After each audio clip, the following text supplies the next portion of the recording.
Hello everyone, I am doctor Monika Singh from smile 24 dental and pain clinic. अगर आपकी उम्र 17 साल या उससे ज़्यादा है तो आज की ये वीडियो आपके लिए है। आज मैं आपको बताऊंगी कि अकल जार या थर्ड मोलर या विजडम टूथ किसे कहते हैं। आमतौर पर हमारे मुंह में चारों तरफ 3 जार होती हैं जिन्हें हम मोलर्स भी कहते हैं। उनके नाम होते हैं फर्स्ट मोलर, सेकेंड मोलर और थर्ड मोलर यानी कि अकल जार या विजडम टूथ। ये आमतौर पर 17 साल या उससे ज़्यादा की उम्र में मुंह में निकलता है। मोस्टली लोगों को जब ये जाड़ आती है तो तकलीफ होती है, जैसे कि दर्द होना, सूजन होना या फिर मुंह का कम खुलना। ये थर्ड मोलर जो है ये अब एक वेस्टिजियल ऑर्गन बन चुका है, या जिसे हम बोले कि अवशेषी अंग बन चुका है। वेस्टिजियल ऑर्गन किसे कहते हैं?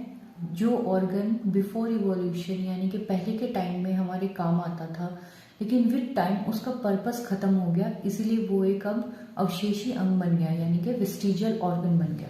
जैसे आमतौर पर आपने सुना होगा एक नाम अपेंडिक्स। बहुत लोगों को अपेंडिक्स का दर्द होता है एंड वो ऑपरेट करा के उसे निकलवा लेते हैं। अपेंडिक्स क्या है कि जब पहले के जो लोग होते थे वो मोस्टली जो अपना ट्री बार्क है या घास है ये सब खाते थे, तो वो ट्री बार्क को डाइजेस्ट करने के काम आती थी। लेकिन अब तो लोग इसे नहीं खाते, इसीलिए वो एक वेस्टिजियल ऑर्गन बन गया है, तो इसका अब पर्पस ही नहीं रहा बॉडी में, इसीलिए लोग इसे निकलवा देते हैं। सेम अब हमारा जो थर्ड मोलर यानी कि विजडम टूथ है वो भी वेस्टिजियल बन चुका है विद टाइम।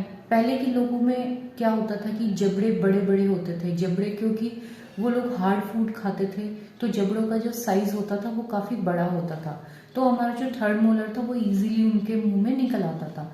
लेकिन विद टाइम क्या हो गया, अब हमारी ईटिंग हैबिट्स चेंज हो चुकी हैं। अब हम मोर ऑफ सॉफ्ट फूड ज़्यादा खाते हैं, तो जो हमारे कॉमनली इवोल्यूशन के बाद लोगों के जबड़ों का साइज भी थोड़ा छोटा होता जा रहा है। और हमारा जो थर्ड मोलर है वो सब दांत आने के बाद बिल्कुल लास्ट में हमारे मुंह में निकलता है। तो 17 साल की उम्र तक आपके ऑलरेडी सब दांत आ चुके होते हैं, उसके बाद वो दांत आता है। तो जब उसके आने का टाइम होता है तो अगर हमारे जबड़े में इनफ स्पेस होता है उसके निकलने का तो वो मुंह में निकल आता है। अदरवाइज वो आपको प्रॉब्लम्स क्रिएट करता है, जैसे कि दर्द होना, सूजन होना या फिर मुंह का कम खुलना। तो इसके सॉल्यूशन में हम क्या कर सकते हैं? अगर दर्द हो रहा है तो हम उसकी दवाई ले सकते हैं, या फिर डेंटिस्ट के पास जाके अपना प्रॉपर एक्सरे करा सकते हैं। एक्सरे में आपके डेंटिस्ट आपको बता देंगे कि नॉर्मल दांत को आने के लिए स्पेस है या नहीं है। अगर स्पेस है तो हम कुछ टाइम के लिए उसको वेटिंग में डाल सकते हैं कि कुछ टाइम बाद शायद दांत मुंह में आराम से निकल आए। और अगर स्पेस नहीं है, दांत टेढ़ा मेढ़ा है, तो हमें उसे निकलवाने की ज़रूरत भी पड़ सकती है। अगर आपको ऐसी कोई प्रॉब्लम आती है तो आप अपने डेंटिस्ट को कंसल्ट करें, और ऐसी ही डेंटल रिलेटेड और नॉलेज के लिए मेरे चैनल को सब्सक्राइब करें। आई होप ये जानकारी आपके कुछ काम आए। Thank you.